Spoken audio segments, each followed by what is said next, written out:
call to order the meeting of the Ellettsville Board of Appeals for August 13th, 2025. Travis, would you lead us in the pledge of allegiance to the flag of the United States of America and to the republic for which it stands, one nation, under God, indivisible, with liberty and justice for all. Renee, your roll call, please. David Drake. Here. Travis Conyer. Here. Pat Weslowski. Here. Caleb Plummer. Here.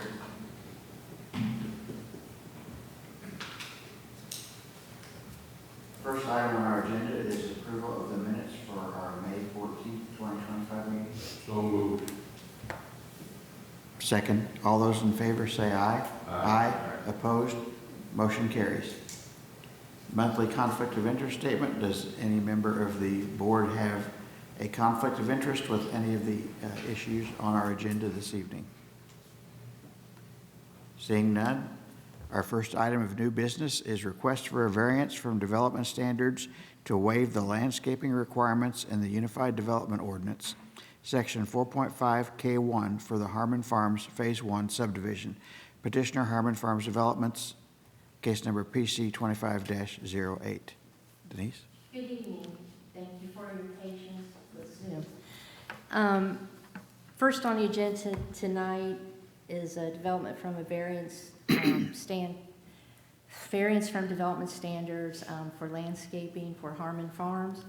Petitioner Harmon Farms Land LLC on behalf of Harmon Farms Phase 1 is requesting a variance from development standards, specifically Unified Development Ordinance Section 4.5K1, required front yard and foundation plantings.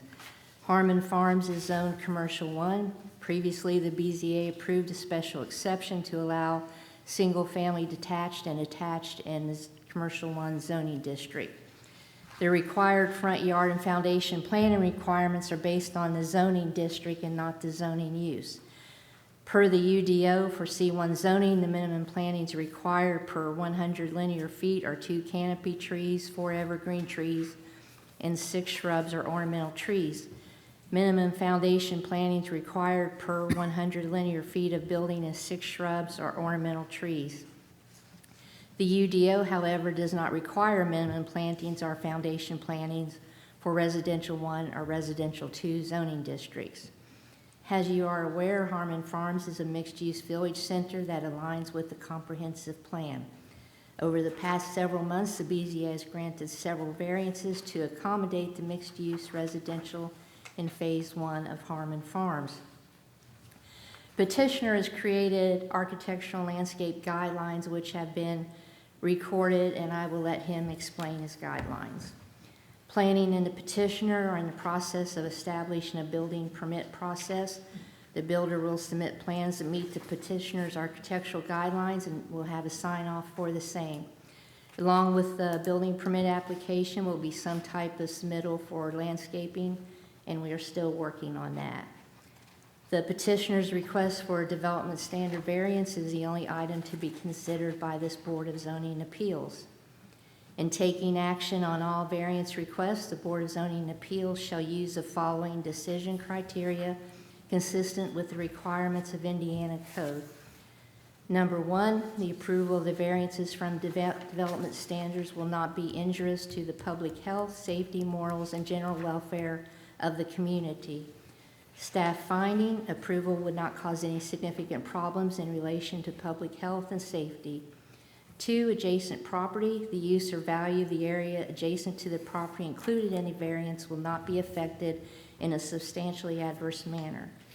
Staff finding, the development standard variance will not affect adjacent properties in a substantially adverse manner. The variance will improve the design of the development. 3, practical difficulty, the strict application of the terms of the zoning ordinance will result in practical difficulties in the use of the property. The strict application UDO section 4.4K1 will not enhance the different types of housing approved by the Plan Commission and variances previously approved by the Board of Zoning Appeals. Number 4, compliance with the comprehensive plan.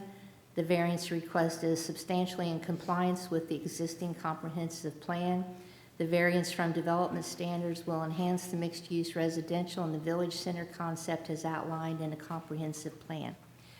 5, financial hardship. The need for the variance does not arise from some condition peculiar to the property involved. The current status of the development does not result in financial hardship from a condition peculiar to the property.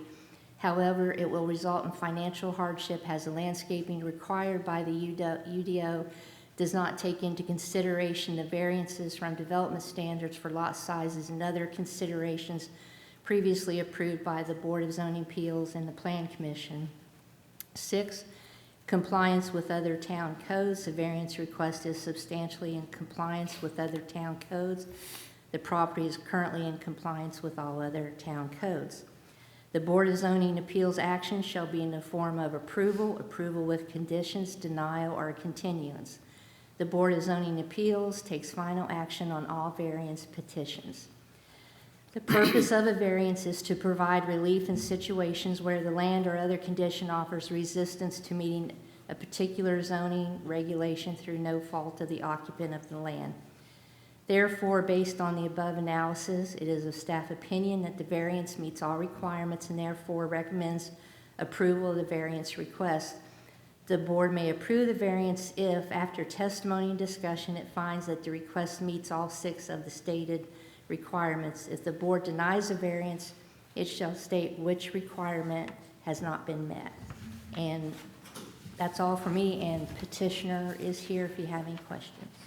So let me, I think, simplify this by saying all we were doing is changing the landscaping requirements for the R1 areas in the C1 zone that we already approved.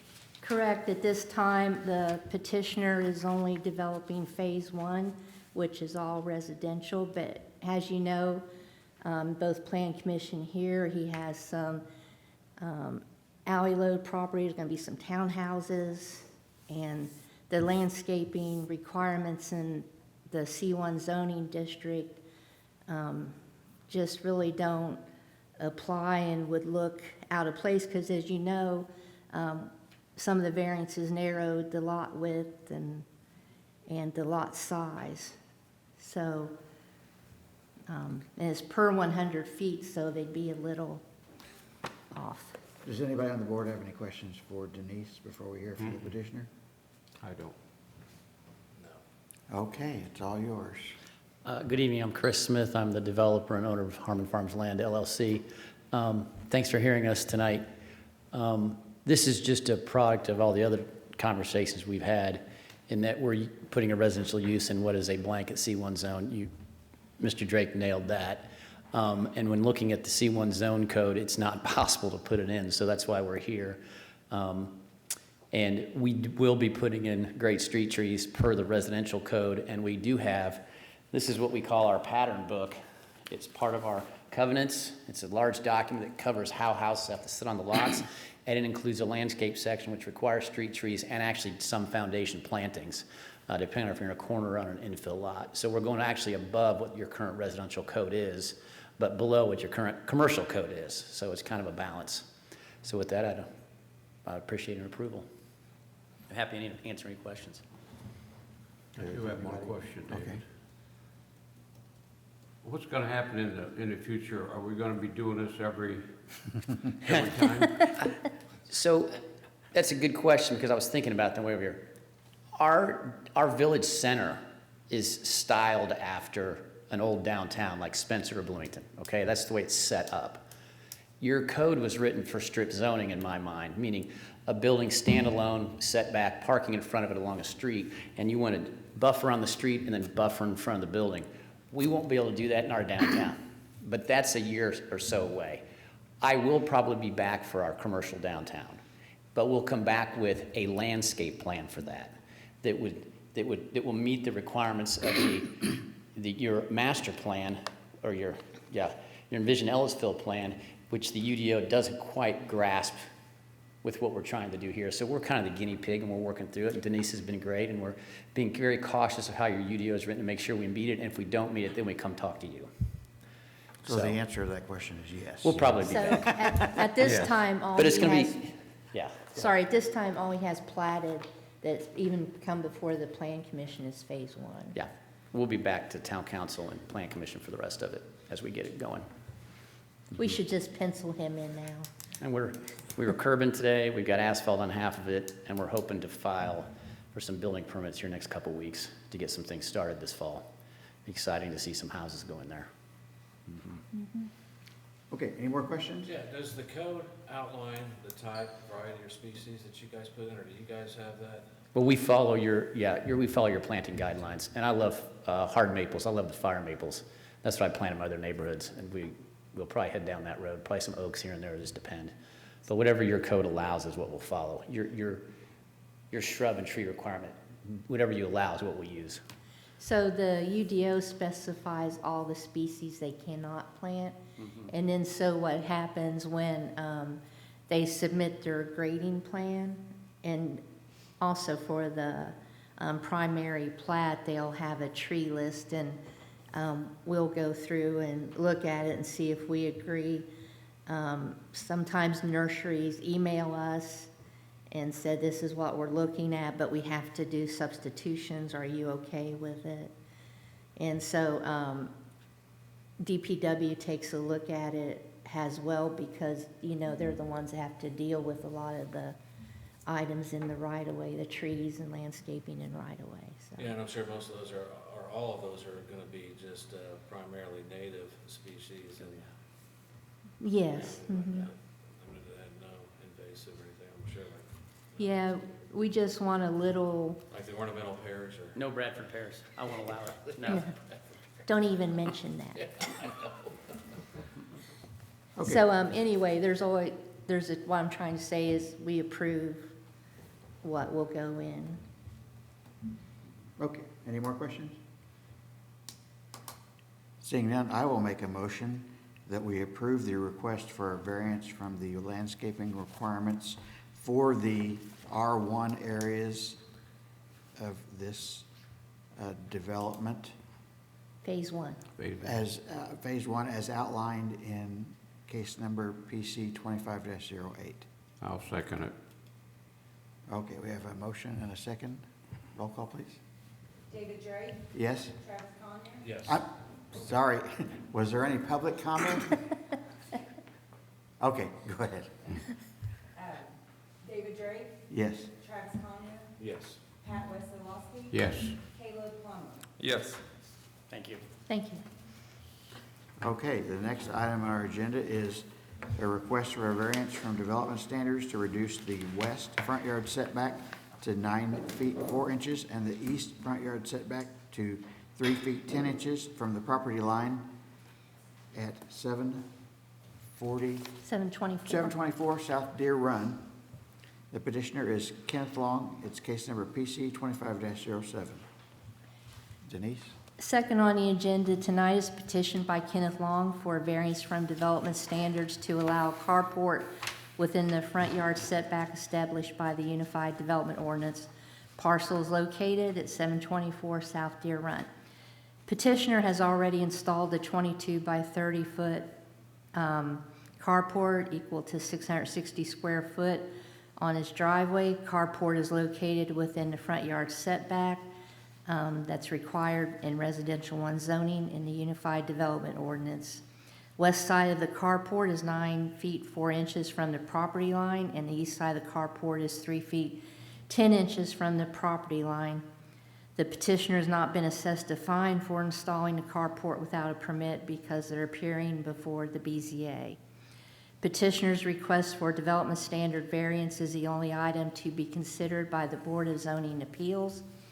In taking action on all variance requests, the Board of Zoning Appeals shall use the following decision criteria, which is consistent with the requirements of Indiana Code.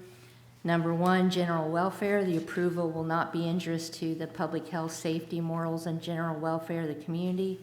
Staff finding approval of the variance request to allow the carport to remain in the front yard setback will not cause problems in relation to public health and safety. 2, adjacent property, the use or value of the area adjacent to the property included in the variance will not be affected in a substantially adverse manner. Staff finding, the variance request is related to allowing a carport to remain in the front yard setback and will not affect the use or value of adjacent properties. 3, practical difficulty, the strict application of the terms of the zoning ordinance will not result in practical difficulties in the use of the property. And I had difficulty with this criteria. I couldn't find a practical difficulty because the petitioner's already put up his carport without a building permit, so therefore without consideration of the UDO. The terms of the zoning ordinance do not result in practical difficulties in the use of the property. Compliance with the comprehensive plan, the variance request is substantially in compliance with the existing comprehensive plan. Staff finding, the variance request is not under the guidance of the comprehensive plan. 5, financial hardship. The need for the variance does not arise from some condition peculiar to the property involved. Staff finding, the requested variance is about allowing a carport to set in front yard setback and is obviously not due to financial hardship since petitioners already installed the carport. Therefore, the condition is not peculiar to the property. 6, compliance with other town codes. The variance request is not substantially in compliance with other town codes. The property is currently in compliance with all other town codes except for the encroachment of personal property in a driveway on the Tecumseh Pocket Park owned by a town Ellettsville. Town manager is advised not to seek compliance at this time. When we are ready to work on the Pocket Park, we will notify the petitioner. The Board of Zoning Appeals action shall be in the form of approval, approval with conditions, denial, or continuance. The Board of Zoning Appeals takes final action on all variance petitions. The purpose of a variance is to provide relief in situations where the land or other condition offers resistance to meeting a particular zoning regulation through no fault of the occupant of the land. Due to this requirement, staff does not find a practical difficulty or other condition or land that makes it difficult to meet the zoning regulations. Therefore, based on the criteria, staff does not recommend approval of the carport totaling 660 square feet. The board may approve the variance if after testimony and discussion it finds that their request meets all 6 of the stated requirements. If the board denies the variance, it shall state which requirements have not been met. And I think the petitioner is in the audience. I have not met him. He worked with Not yet. We'll with get the to you. assistant planner in my office, and I was going to try to meet with him before the meeting, but I had Zoom difficulties, so Okay. I was going to introduce myself. But so that's all I have, and I'm thinking you can probably come up with a practical difficulty that wasn't able to come up with. So first off, I know the way the regulations are set out calls this a front yard, but I wouldn't really call that a front yard. I mean, he's basically got a front yard Yeah, I'm Along going to try to Deer bring Run. up pictures while you're talking. Along Deer Run. Second, I have to say that if I wasn't involved in planning and zoning, I don't know that I would really think anything about putting up one of those metal structure carports over my driveway. I mean, I see people do it all over a lot of them are the canopy tent kind of things. I mean, it's not like it's really a building, it's just a metal structure as a carport. So I don't know that I would really think I couldn't do that if I wanted to. I'm not really sure about the shed that's underneath it, though. Well, that is part of the structure. It's built in there. And somebody else knew enough about planning and zoning, though, to call and complain about it, and knew it wasn't permitted. Okay. So, Isn't, and this is the doesn't site the plan. town own the property next to him on the back? Yeah, so on this other side, Yes, that's a right there. pocket park. Isn't that the town? Yes. Is the town complaining? No.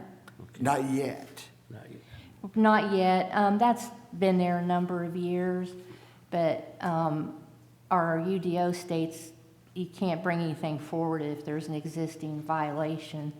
So I didn't know what to do about that because it'd been there for a while. So I talked to town manager, and he said we won't require anything until we get ready to do something in that park. And as you know, that's probably a little ways off.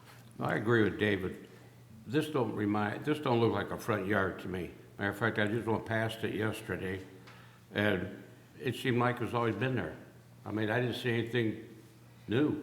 Okay, so if you request it to be a side yard, it's still in the setback. Side yard setback be 10 feet. Right. Yeah, no, I get that, but, I mean, it doesn't extend any farther than his driveway, so I don't know, like I said, that I would have really thought much about that. I'll ask him when he gets up here about how the shed's connected. I couldn't really tell that.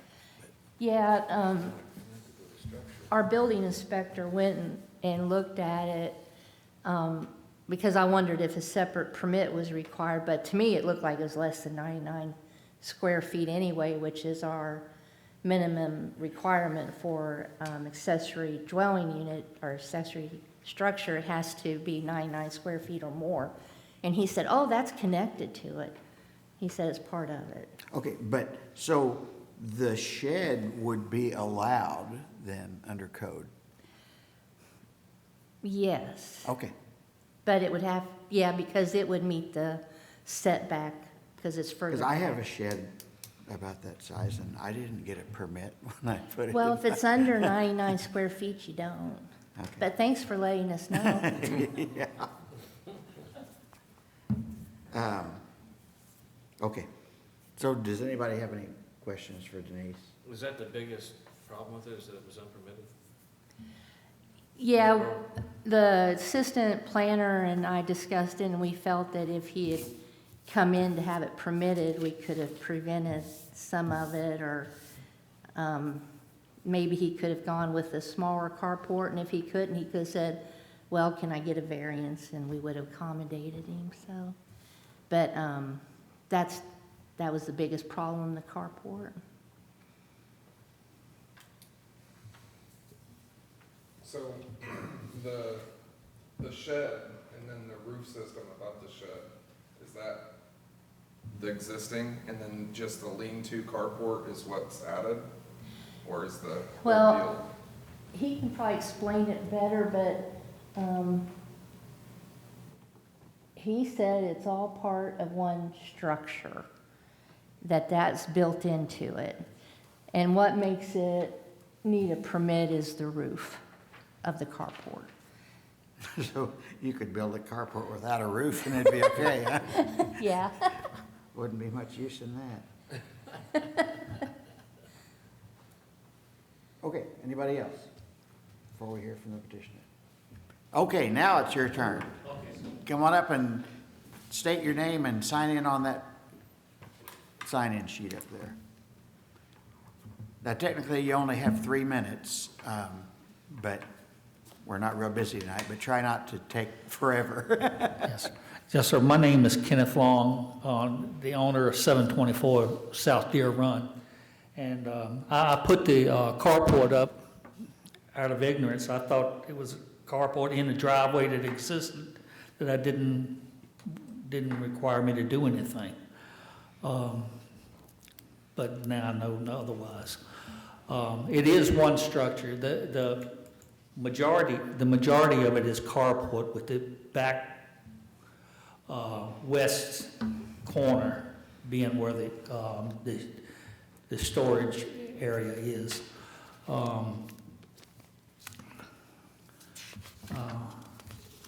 I request you to grant the variance. If I had to, I could probably take 5 foot off of the end of it, but then I'd only be able to put one vehicle. You just kind of need to stay back a little bit. Then I'd only be able to put one vehicle under the carport.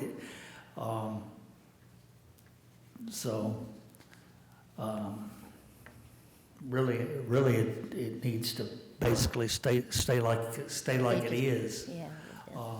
But if required, I could. So- take 5 foot off of it. So how did you end up with the driveway and the shed in the part that actually belongs to the town? Yeah, I'm bad about directions, that'd be the north side? Kind of the Of it. west? Northwest Yeah. corner. Yeah, there's, I put that in 25, you need to stay back just a little. 25 years ago. And you didn't know that wasn't your part of the property? That is on my property. No, actually, that's the town's, the town has a little piece of property they own right there. That driveway and then one of those sheds is actually on the town's property there. And that's what they were saying earlier. The town eventually will probably put a park or something in there. And when they do, they're gonna make you move that driveway and that. We've designated it a pocket park already.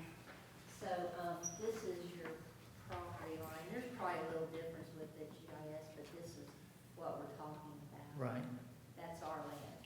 right, I understand. And so what is the problem with that? You're encroaching on this here with the shed and the driveway. Oh, that's not a shed, that's a concrete pad. Okay, we couldn't tell it's aerial, so. Right. Someday when we, do work on it, you won't be able to use that driveway or whatever else is there.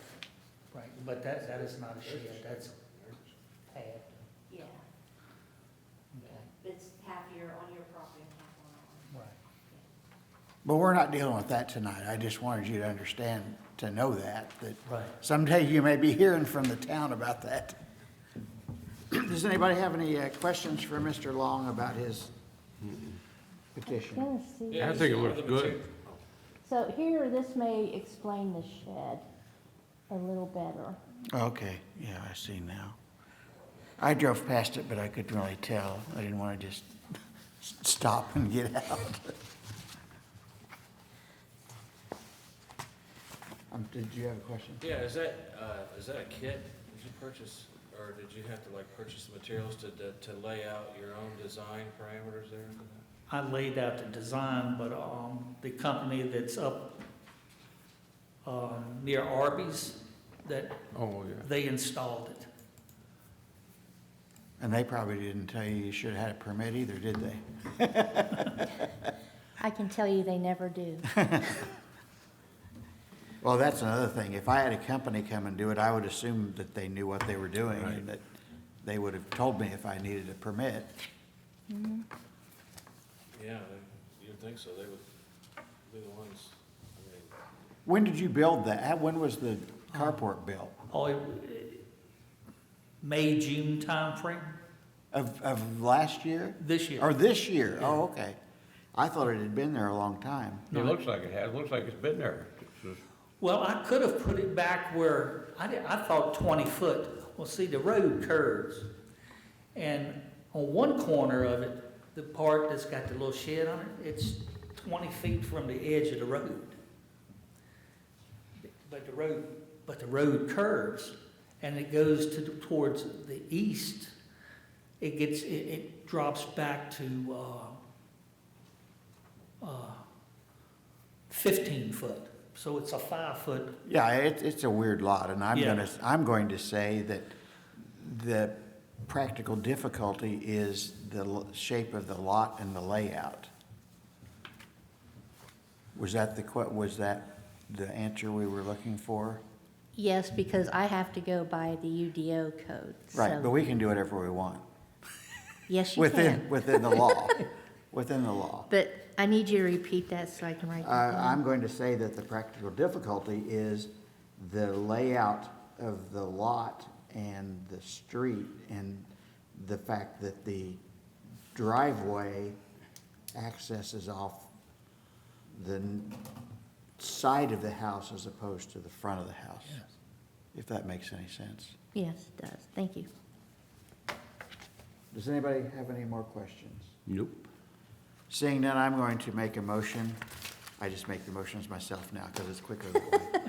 That we approve the variance from development standards to reduce the west front yard setback to 9 feet 4 inches and the east front yard setback to 3 feet 10 inches from the property line at 724 South Deer Road pursuant to case number PC 25-07. Second. We have a motion and a second. Roll call, please. David Drake, Yes? Travis Collier, Yes. Pat Wesselowski. Yes. Caleb Plummer. Yes. Okay, motion carries. In the future, check with the town before you build anything. Yes, sir. Thank you. So the assistant planner will be getting with you about your building permit and getting that all wrapped up. Okay, Thank you. so you'll contact me or? do I need to- Yeah, I think he has your email. Yes, Yeah, so he'll email you and get it all ready, and you can come in and pay and pick it up. okay, thank you. Thank you. Thank y'all. Bye-bye. Have a good evening. Okay, next item on our agenda is planning department comments. We will have new business in September, so you will have a meeting September 10th. Anybody from the board have any comments? Seeing none, we're adjourned.